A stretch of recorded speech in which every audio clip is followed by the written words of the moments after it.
Good morning, everyone. It is my pleasure today to introduce Mr. Steve Edwards, a CEO and author, and most importantly, a public speaker and motivator. So, Mr. Edwards is a man who has gone around the country giving his program Zero to Hero, affecting over 15,000 college students nationwide. His book, Who is the Boss of You, has changed the lives of many. He is the CEO and owner of his company, Edwards Group, with over 350 employees, focusing on real estate and media outlets. And we are glad to have him today. If you please join me in welcoming Mr. Steve Edwards.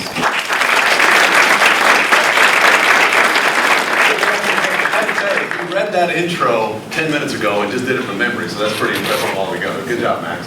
Hey, listen, it's good to be here today. I've got 3 objectives for you today. 3 objectives. One of them is I want to excite you, not about what's going to happen in college, but what's going to happen after college, and get you excited about that. The problem is along the way, I'm going to make you very uncomfortable. That's just the price you're going to pay. But if I do those 2 things right, the third thing that's going to happen is, with any luck at all, I'm going to change your life. That's what I'm really here for today, to do that. So let's start with getting uncomfortable. Fair enough? So do me a favor, look to your left real quick. Look to your left, let the person next to you. Now look to your right, the person next to you. One of you 3, according to statistics, is going to graduate from this wonderful university and go home and live with mom and dad. Now you never think it's you, but statistics prove otherwise.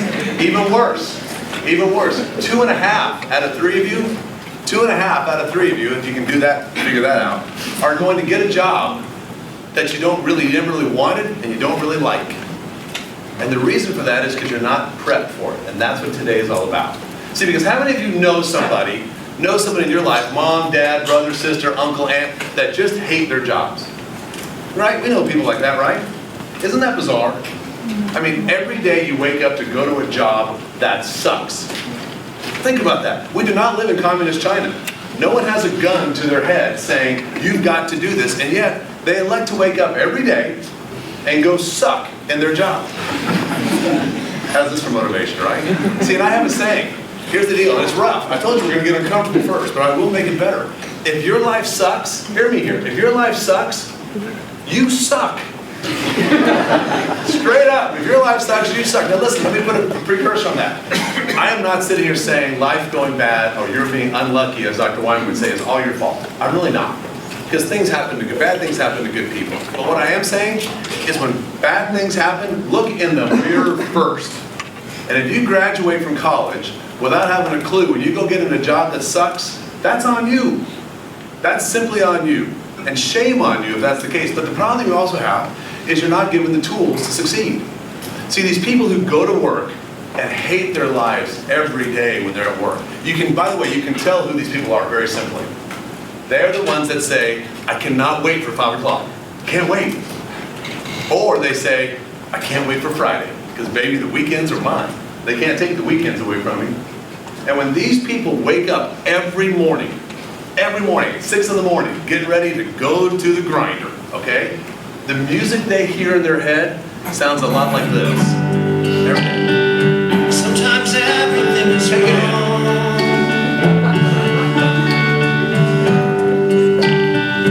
Now it's time to sing along.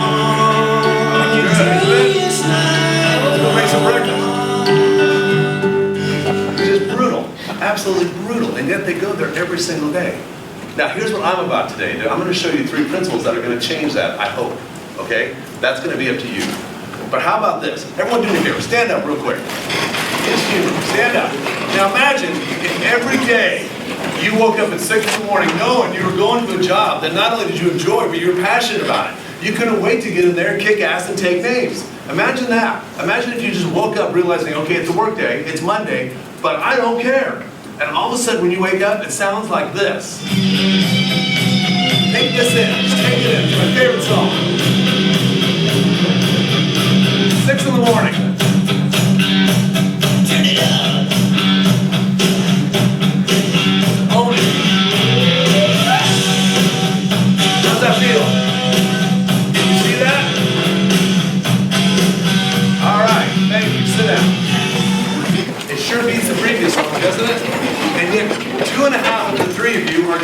that crappy song every day that you wake up. And I hate that for you, and that's why I'm here, and I'm passionate about helping students get ahead in life. All right? And that's what I'm going to show you today is the 3 steps it's going to take to get you where you need to be, and hopefully change your life in the next 40 minutes. Fair enough? So let's talk about some myths that are coming down your way that you're told that simply are just not true about the real world, okay? You're told this: welcome to the real world. It sucks, but you're gonna love it. Yeah. Whoa, who tells you that stuff, right? If you wake up hearing that rock music every day, the real world does not suck. It doesn't for me. Okay, but you're told that and you believe it. Because here's the deal with the real world, guys. I got bad news. Here's the uncomfortable again. You are gonna work your ever-loving butt off in the real world, whether you like it or not. The real world, you've got to work. And by the way, isn't it funny? But when you graduate college, no one says it's the real world anymore. It's just the world. I don't think you're living in the pretend world now, but I really understand the real world. But in the business world, you're going to work hard. And I tell you, if you love what you do, you've heard the cliche, if you love what you do, you never work a day in your life. Ever heard that? Total crap, okay? That is total crap. Here's the real cliche. If you love what you do, you're going to have days in your life that suck at a level you didn't know they could suck that bad. And you're going to go back for another one. Because when you love what you do, it's just a bad day. And you're ready for the next one. But if you hate what you do and you're hearing that crappy, sad music every morning, your world just gets worse and worse and worse. And that's back on you because you didn't have a plan coming out of college to make that happen. People come out of college, you're told in college, hey, you're not going to have any work-life balance.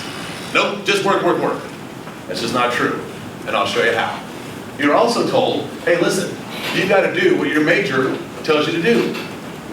By the way, I mentor hundreds of students like yourself for free because I'm very passionate about helping you get where you need to be and giving you the tools to do it. And I would say, ballpark, 85% of them never do the major that they chose after they graduated. Because listen, it's not fair. At 18 years old, you were asked to define your lifelong career vis-a-vis a major. Listen, I graduated college not having a clue what I wanted to do.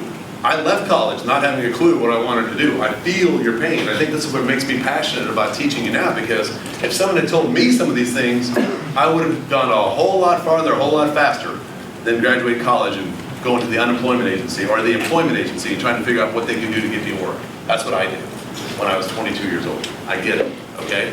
So listen, do what your passion is. We're gonna break that down in just a minute. And finally, if all these three things aren't working out for you, you have one backup insurance policy happening in your life, okay? They look like that. Mom and dad. If you don't know what you want to do in life, mom and dad will help you out with that. They'll tell you what you should do.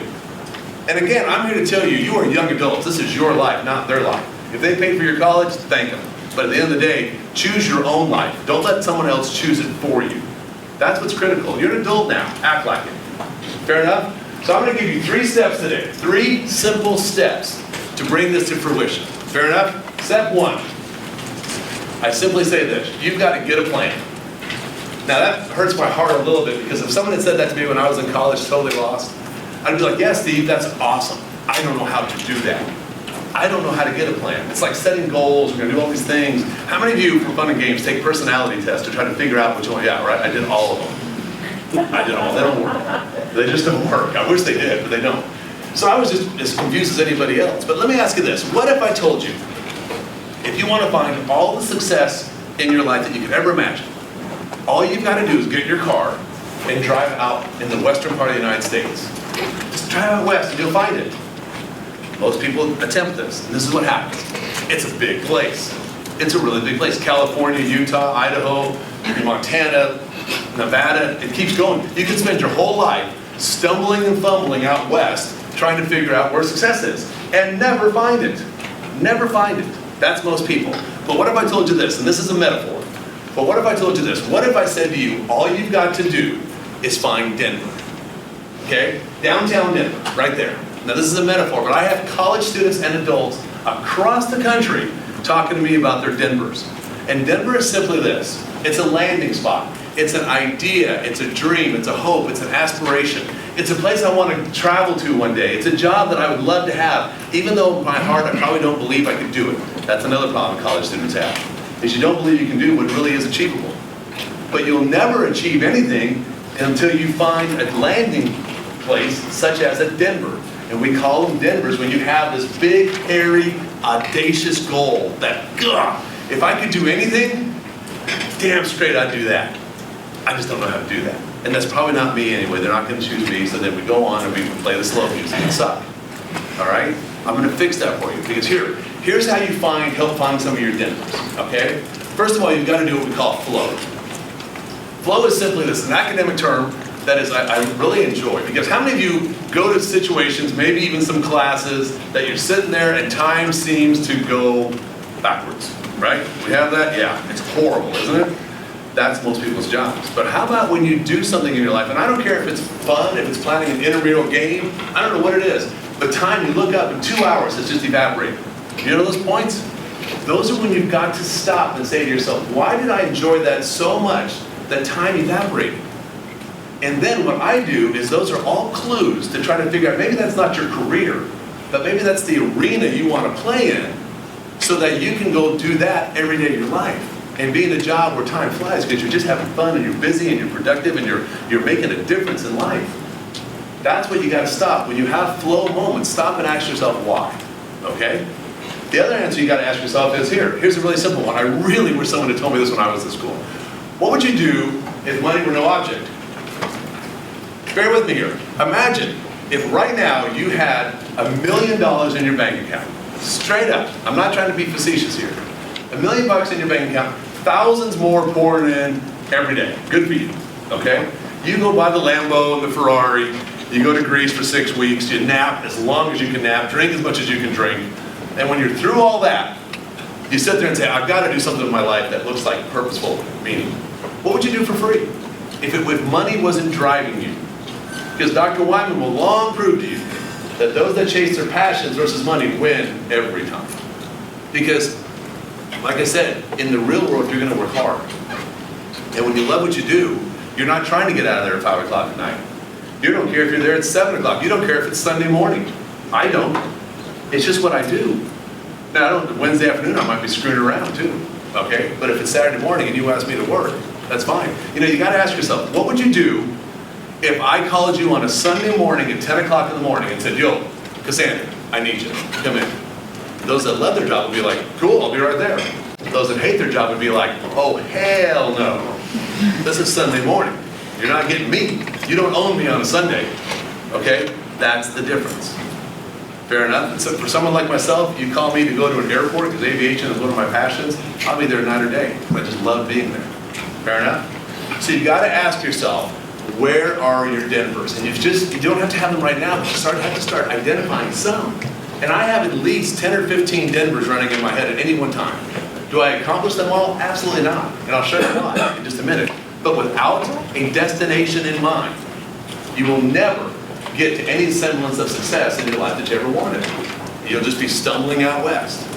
Now listen, here's another problem with step one and getting a Denver, is when you've identified this really cool, like I say, a hairy, audacious goal. God, if I could do that, if I could be that ESPN journalist, if I could be that X, Y, or Z, how cool would that be? And then what you do is you start getting excited and you start talking about it, because it slowly starts becoming maybe believable, maybe. And then this next group of people will reach into your soul and rip it out. And I call them idiot friends. Yes, idiot friends. Okay, let's own this. Who's got idiot friends? Go on, own it. Own it, yeah, okay, I get it. Okay, now, I've done this, I've talked to over 15,000 students in settings like this. Someone tell me, I have an idiot friend because they're, tell me, fun. They're fun, right? Are idiot friends fun? They're fun. They're idiots. I mean, really, they're idiots. You know what idiots do? They wallow in a pool of pity. It's bad for me, it's bad for you, let's just suck together. My grades are bad, so are yours. Come on, let's go have a beer. Yeah. You don't have a job? I don't either. Come on. High five. Woo! Okay? The welcome sign is always on with idiots. Always. And when you sit there and tell them about this little hairy audacious goal they call Denver that this guy talked about, what do you think? They will go, dude, that is not you. You can never do that. And just like that, they will rip your soul out. On the contrary, you've got quality friends. And I hope you have some of those. The difference is we don't take the time to know the difference. quality friends believe in you when you don't believe in yourself. And I'm laughing because I've had so many instances of achieving something at a super high level that I did not believe I could do. But I was smart enough to know who my idiot friends were and who my quality friends were. And I went to my quality friends and said, what do you think? And they're like, dude, that's you.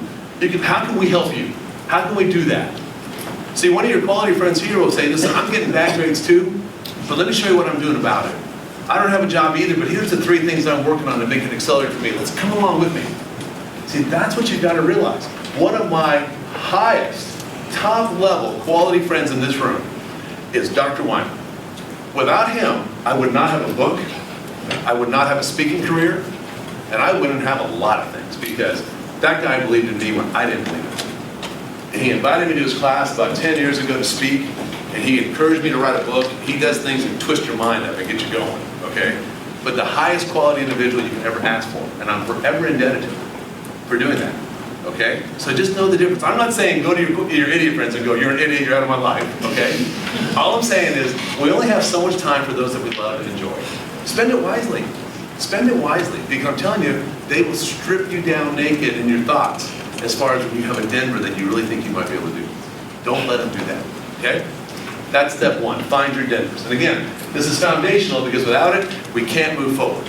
Okay, so step 2 is simply this. You've got your Denvers, you're developing those Denvers, you're working them out.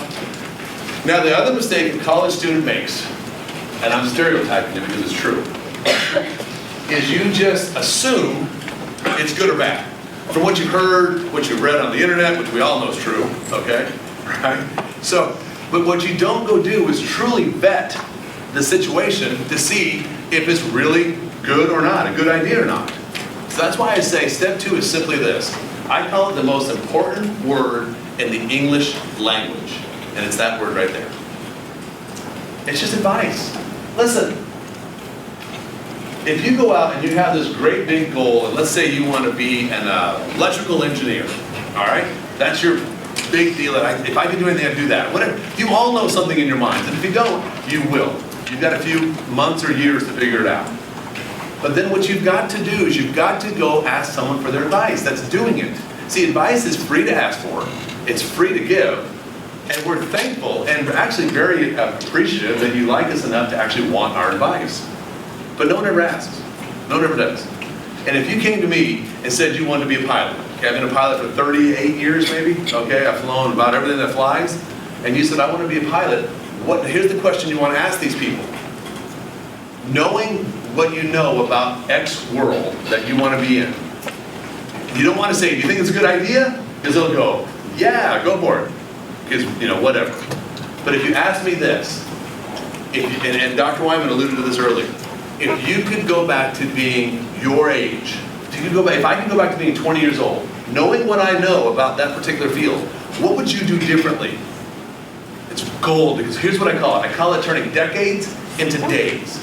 Decades of wisdom, knowledge, experience, hard knocks. You dip into that pool by one really good question, and you get to let me just pour out 30 years of the pain, suffering, success, whatever came along that path. And then what you do is you simply say, okay, I've got this Denver, and you go out and get advice. And you start establishing reference points, is what I call it. It's XY graph. Here's what happens. You can't just ask one person. You've got to ask 3 or 4 at least of people doing the same thing. And by the way, no one will ever be mad at you for asking for advice. Okay, imagine if a high school senior, how many seniors in here? Seniors here. Okay, seniors, for you guys. Imagine if a high school senior came to you and said, hey, listen, I'm going to CFC next year, I'm a little nervous. Can I just get some advice? You've been there 4 years now. What do you wish you knew when you were a senior in high school versus what you know now? Would you be like, piss off, young kid? No, right? And is that an easy question? Are you kind of glad they asked? And could you give them some just amazing wisdom? And wouldn't that have calmed your nerves a little bit when you were in high school? If doing that, if you just ask someone who's been doing it? Okay, that's what I'm talking about. The reference points, you get them crack jobs, okay? The ones up top that say, go to Costa Rica, live in the Amazon forest, and never come back home, okay? Leave those people alone. But after you talk to 4 or 5 of these people, you'll see a cluster of the exact same answers happening over and over and over again. That's where the meat is. And then you know what you do? You've got this Denver, and you're getting a little excited about this possible career. You've gone and asked people who are doing it for advice, dipped into that ladle of experience, and then what I call you smear it all over you, okay? You take the good, the bad, and the ugly, and because that's what you're gonna have in your life coming at you if you choose to do this. And what you do is you decide right then and there as you're laying in bed, if you're laying in bed and you're like, man, I'm even more excited about this, you're onto something. But if you're in bed going, holy hell, what am I signed up for? Stop. Eject that Denver and find another one. Fail fast, okay? Instead of spending 5 years of your life doing something that you just now are learning because you didn't ask any questions, how bad it really is. I do this with everything in my life, by the way, almost daily, because I am not the smartest guy in the room, okay? I assure you of that. But even the best example I can give you is when I am buying a new car, okay? And it's probably a $50,000 plus car. When I do, and I'm a freak, I'm a little bit of an extrovert, but if you pull up into that car in a parking lot over at Publix, I'll walk and say, excuse me. So I just need your advice real quick. I'm looking to buy that car. What can you tell me about that car that you don't like? And they'll be like, oh yeah, well when I bought it, blah, blah, blah, and I'm listening now. And I'm smearing it all over me. So here's the deal, guys. They've driven that car 30,000 miles. They know everything about that car. I've gone on a 4-mile test drive. I think I know about that car, but I'm not anywhere near the 30,000 miler. Same example is with business, okay? And after I hear from a few people in the parking lots, okay, I'll be able to make an objective decision whether I really want to own that car or not. And I've heard business owners, when asked that question by students, I've heard everything from, I love this job, but here's the new thing that if I could go back to being your age, here's the angle I would take. And it adjusts you 5 degrees to make it just perfect for the new age of stuff coming out. I've also heard people say, and it's painful to hear, I've heard them say, for the love of God, I would never do this job again in my life. I've heard that. And it's a shame, because what happens when you get to be my age and you've sucked in your job for 30 years and you've had that slow music playing every day? What you end up doing is you're not waiting for 5 o'clock on Fridays anymore. It's sad. What they say is, it's okay. I've only got 14 more years until I retire. Damn, right? You're gonna blow up another 14 years. That's why I like college students, to catch it early before you're so far down that rabbit hole. So there, you get your Denvers, you get your Denvers, and you go and you get advice. Again, people are dying to give you advice if you just ask, and you ask the right question, which is, what would you do if you were me? Not do you think it's a good idea. If you could go back to being my age and get a do-over, what would you do? Fair enough? Step 3, if you've got that Denver, now's when it's gonna get real, okay? You can put that advice all over you and you are like, I'm in. I'm making this crap happen. This is me. This is what I was built for. Step 3 is very simple. You have to bring a tremendous amount of what I'm about to tell you. But let me set it up before I forgot about this slide. If I was going to hire all of you, this is how I illustrate that step 3. If I was going to hire all of you, right here, right now, one of you is going to get the job. And I said to you, how many of you think, if one of you were going to get the job, how many of you think your grades are solely and standalone going to let you get that job, baby? My grades are going to win every day. Show of hands, be proud, get them up high. Yeah, I know the answer before I ask it. Like I said, over 15,000 students, never has a hand gone up to that question, never one.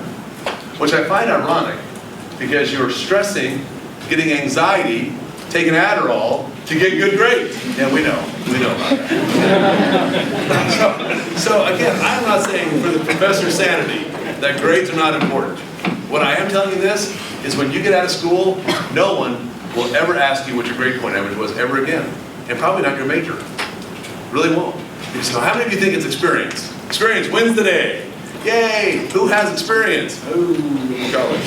I get it. You shouldn't have experience because you're in college. It's a trick question. Here's what I was driving toward. That's the answer right there. When you have a Denver and you have advice to make sure you're going down the right road that's not going to be a dead end, you have got to pour a ton of desire all over it. The problem is this, is everyone, college students on up, have really kind of forgotten what desire looks and feels like. Because you're like, yeah, I want it really bad. No, that's not desire. Desire is a hunger that comes from within you that is so strong and powerful, no one can get in your way. Now, I used to use this slide here to explain that. That when you want to succeed, as bad as you want to breathe, you'll be successful. Well, that's great, but I found a better one. Just the other day. That really kind of illustrates what I'm talking about when it comes to desire. Because I'm going to give you, what I'm going to do is I'm going to take a successful person, today being me, and show you behind the curtain, almost like the Wizard of Oz. And I'm telling you, any successful person does this. They just don't show it to you. Because all we want to do, like Dr. Wyman did, was show you that, hey, 13 Dead End Drive, it was great, it was great. The pain and suffering and effort that he put forth to make that happen, let alone the other 74 toys that he invented, are off the charts.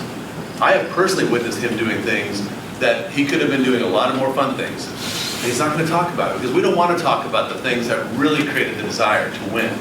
But if you don't have it, you're going to lose no matter how good you think you might be. So this next slide, I'm not a big fan of reading slides, but I'm going to read this slide to you because I want you to truly understand what I'm talking about. It's a lot of words, so bear with me. It says, why do I succeed? I succeed because I'm willing to do the things you are not. I will fight against the odds. I will sacrifice. I'm not shackled by fear, insecurity, or doubt. I feel them, drink them in, swallow them away to the blackness of hell. I'm motivated by accomplishment, not pride. Pride consumes the weak, kills their heart from within. If I fall, I will get up. If I'm beaten, I will return. I will never stop getting better, and I will never give up, ever. And I will succeed. And you want to see what's behind every successful person? That. And if you don't have a Denver that establishes that kind of passion and advice to make sure you're not screwing up doing it, you'll never get to this level. See, one of the ways I illustrate that is, how many of you guys play some intramural sports? Just sports in general, okay? Yeah, I get that. Okay, anyone play some basketball?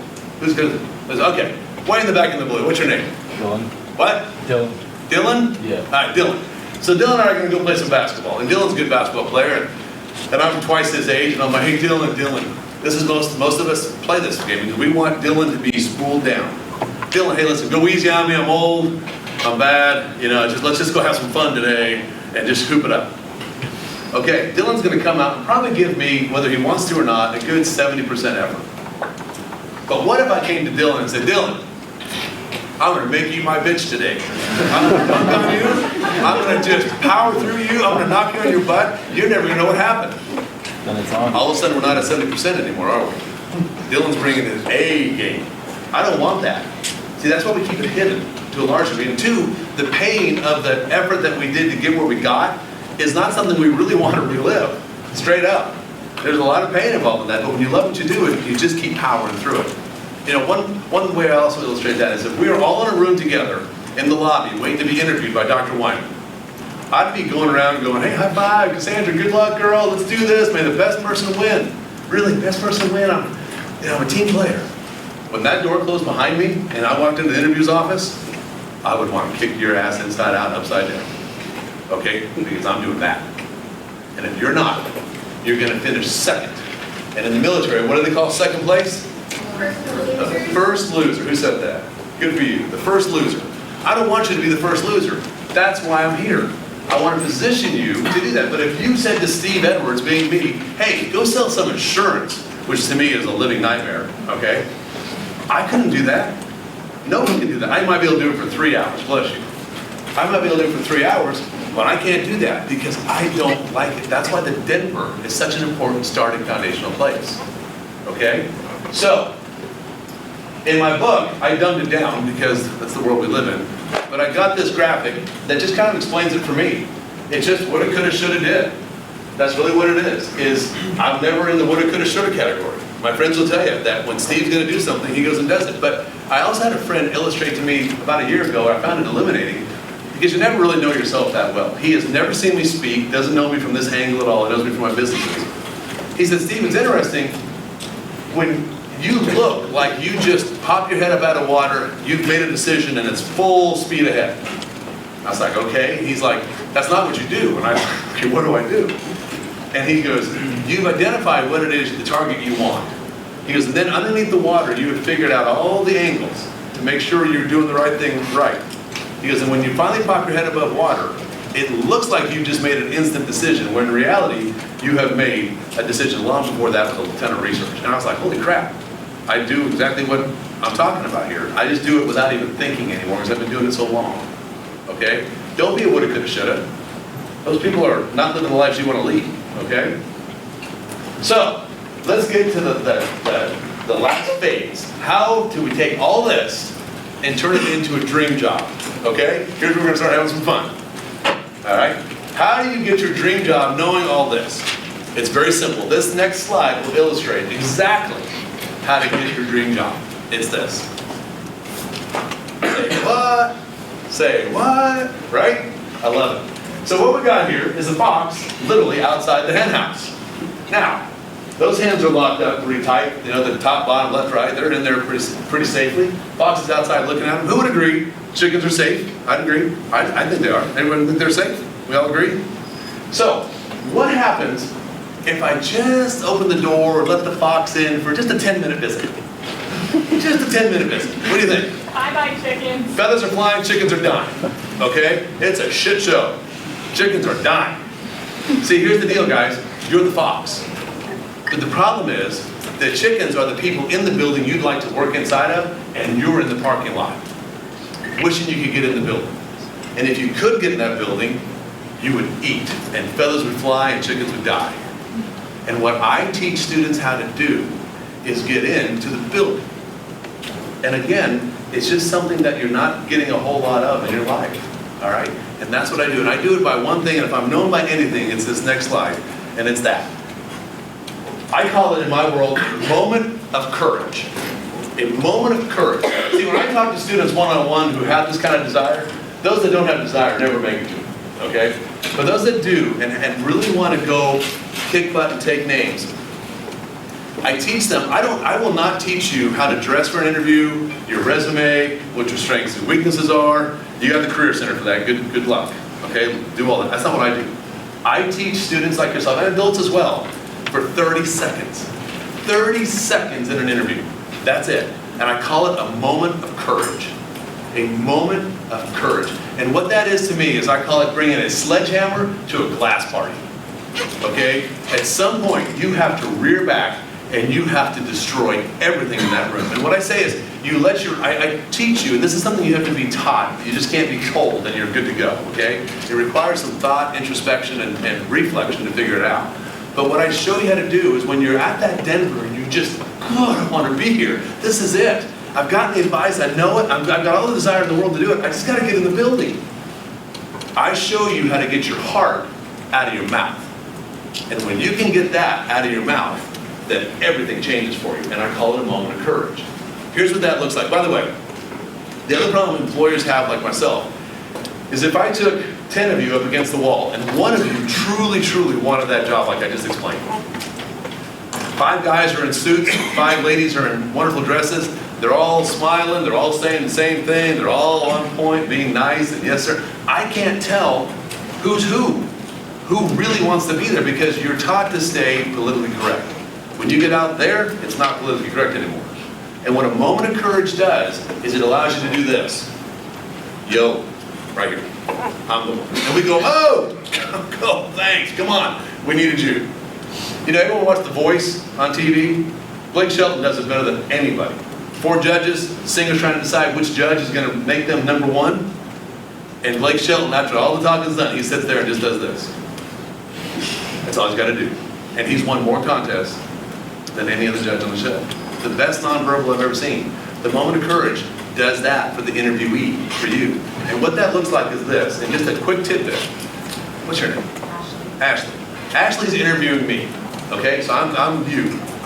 And in every interview, there is a pause, there's a hesitation, there's a moment. Trust me, when you look for it, it's there. And when it's there, that's when the moment of courage has to come through. And it looks something like, I'm sitting there in the chair, we're having this wonderful conversation, and there's this pause, and I say, Ashley, it's Ashley. Ashley, I need to explain something to you very clearly. And you'll be like, whoa, okay, what's this about? Say, listen, I know you've interviewed people before me, and by the way, my eyes are locked, the volume's on 10, I am full-blown go right now. I've got 30 seconds to bring it. okay? This is not a sit back in your chair, hey, type thing, okay? This is a lean in moment. Said, listen, I know you've interviewed people before me, and you're gonna interview people after me, but I promise you this, no one wants this job more than I do. I don't care if it's nights, weekends, you say jump, I say how high. I'm the guy. I'm the guy that gets it done when no one else does, and all I need from you is an opportunity to show you that. And I'm out. Now we can talk about strengths and weaknesses. Do you want to hire that person? Who would hire that person? Damn straight you would. So would everyone else out there. That's how you go take what you deserve instead of get it and get whatever's given to you. You just got to be trained for a moment of courage. That's what has to happen, okay? And that's how I get a lot of things done. Now I'm going to finish up with 4 students that illustrate this. And I've got 25 to 30 behind him, okay? This guy's name is Doug Tootle. He graduated, no job, found me I live in Clemson, so he found me in downtown Greenville, wanted some help. We sit down. His big dream, Denver, was Career Builder. Anyone know Career Builder? I don't know why, doesn't matter, it's not my Denver, it's his Denver. He wanted to be at Career Builder. We positioned him to get an interview. He got an interview, he went, did the moment of courage, did it all, and literally finished second. Only because the guy before him had 10 years of experience, and he was already keyed in, ready to go. But the guy said, listen, it's not that we don't want you. You just give us a month.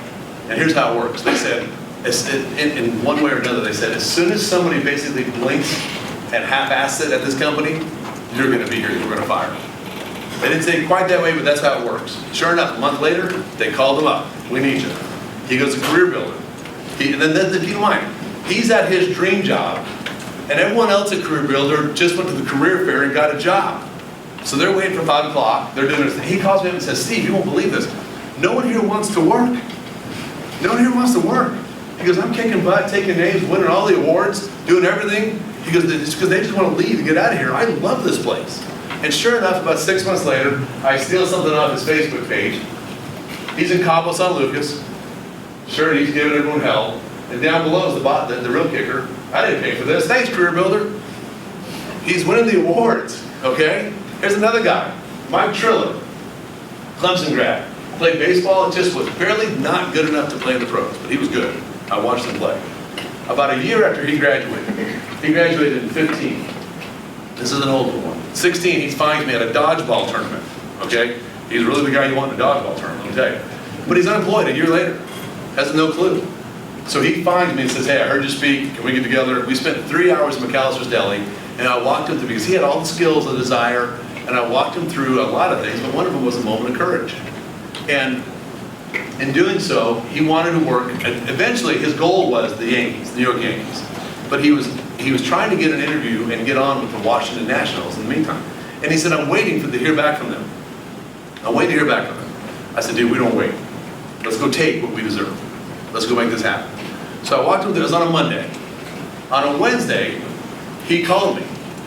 I'll never forget where I was on the road. He goes, hey, Steve. He goes, I called up the Washington Nationals guy. I got him on the phone. We started talking. He goes, and just like you said, there was a moment for the moment of courage. I said, yeah, Mike. And he's like, and I bailed. And I'm like, why'd you call me? Right?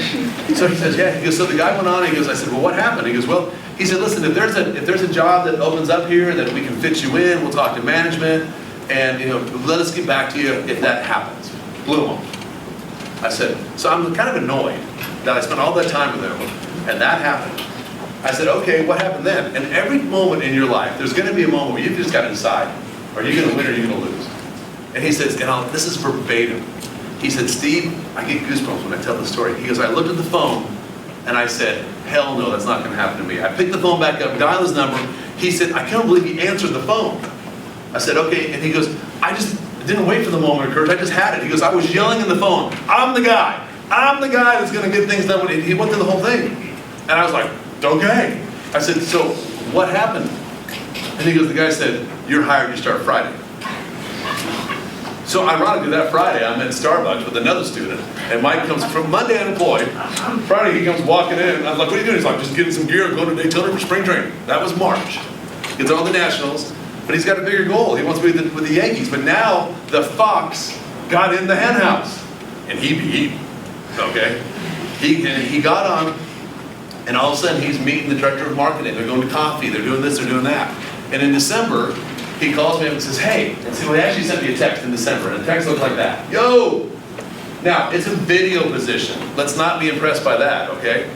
And I do my thing, you know, I'm kicking ass, that's how we talk, right? Go get it.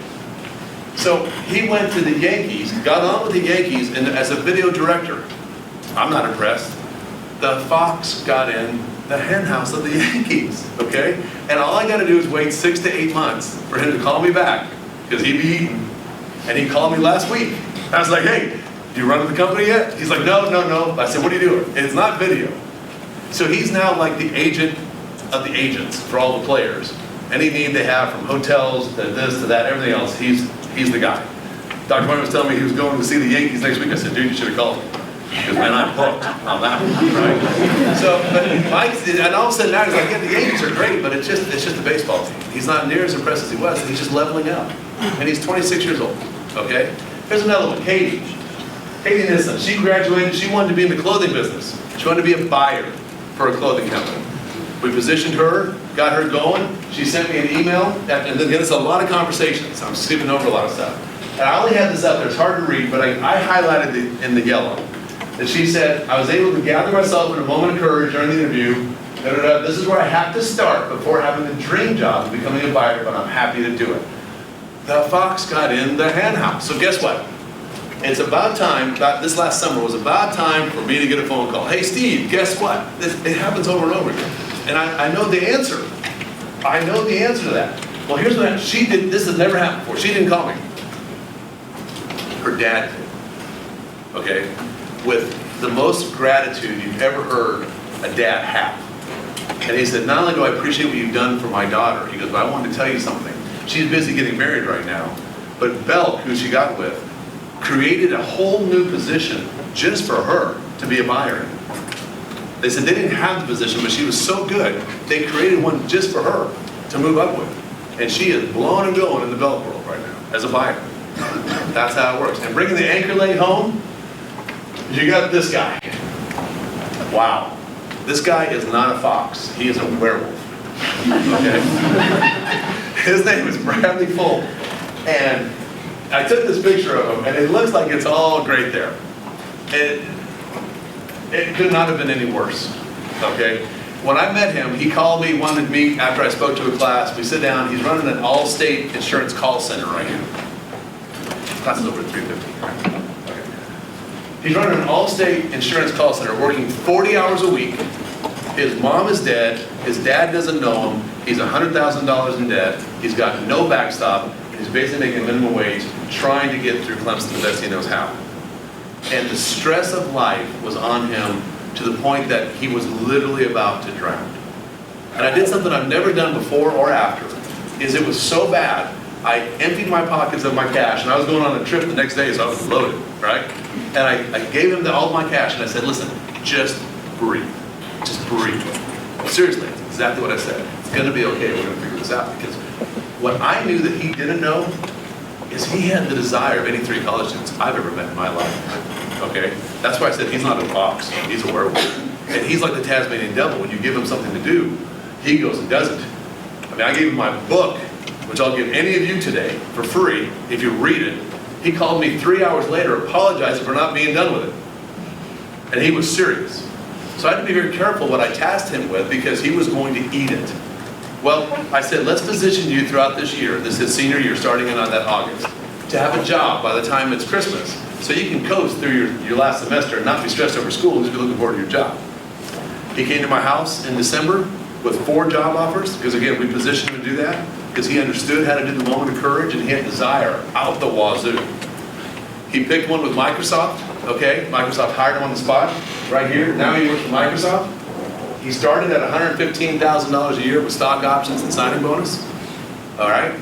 And he worked out of his house, okay? Does a great job. But they didn't know they hired a werewolf, okay? So last spring, what is it? September, not March, he calls me and says, hey Steve, guess what? I'm like, holy crap, okay, what happened? He goes, well, I got advanced over to the sales team. He goes, the sales team, there's 5 people on this particular sales team for Microsoft. He goes, 4 of them, we do renewal sales of existing business. We go out and get new sales. And he says, So the new sales that the 4 people combined make are $250,000 a quarter. I said, great. How'd you do in your first quarter? He goes, I did $1.2 million. Okay? And he called me last week and I said, hey, I'm using you again in a speech next week. Where are you now? He's like, $2.2 million. He's making $250,000 a year. He's now married, got a kid on the way. Now he lives from Washington, lives in Charlotte. And he said to him in 3 years, if he's still with Microsoft, he'll be making at least $500,000. Because whatever gets in Bradley's way, he eats. And he eats fast. Okay? He's not a fox, he's a werewolf. So I say all that to leave with this. And it's so true, isn't it? It's so true. Everyone's self-made, but only successful in it. But more importantly than that, I've spent, and I appreciate your attention, I've spent the last 40 minutes and everything I've said to get you to this one point in time. One point. This is everything I've talked about today. I want you right there. Right there. Because here's the deal. You can go left, you can go right. But one thing that is not going to happen when you leave this room today is you're not going straight anymore. Those days are done. You're not going straight. You have an option. You have a choice. We all have choices. You can go left and be average. Play the slow music. You can leave here tonight. When you're ready to go, you can go out and get drunk. You can go and take a nap. You can go play Fortnite. Yeah, Fortnite, right? While everyone else is just powering by you. Or you can make a choice to do something different with your life today. That's why I'm here. You can take the less traveled road to the right. The road that not many people are on. And sadly, a lot of you are going to take the average road. And I can't stop that. But some of you that are here to take the less traveled road, life is going to be great for you. Because you're going to go out, you're going to find your Denvers. You're going to start focusing on them. You're going to start talking to people who can give you the advice that shows you how to kick ass and take names. And then you're going to leave this college and engage in a way that gets you the life that you want to bring the music to your day that just never stops winning. And when you do it, every day you wake up looks like this. And you go out and you rock your world and you win because you've got the tools to do it. That's what I want for you today. Thank you very much. I appreciate it.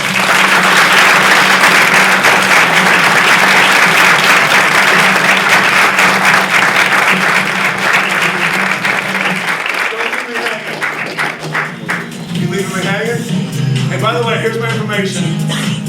If you need my help, it's my cell phone and my email. I'm here the rest of the day and early tomorrow morning before I go to Clemson. Happy to meet with you anytime I can. Guys, again, thank you very much. I don't know if you have anything to say. Dr. Martin.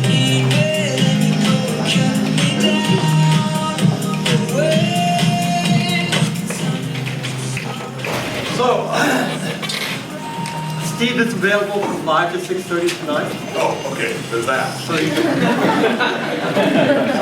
you want to meet up with him, what I would do is I would actually text him. It's probably the easiest way, or phone. Text him is the easiest way, don't phone him. And he is also, for about 24 of you, if you would like, he's got a book, okay? A free book for yourself. One of the things we do in our classes when we have great speakers like Anita Zucker or Steve Edwards, we all stand up. Favorite part. Let's give them really one thing.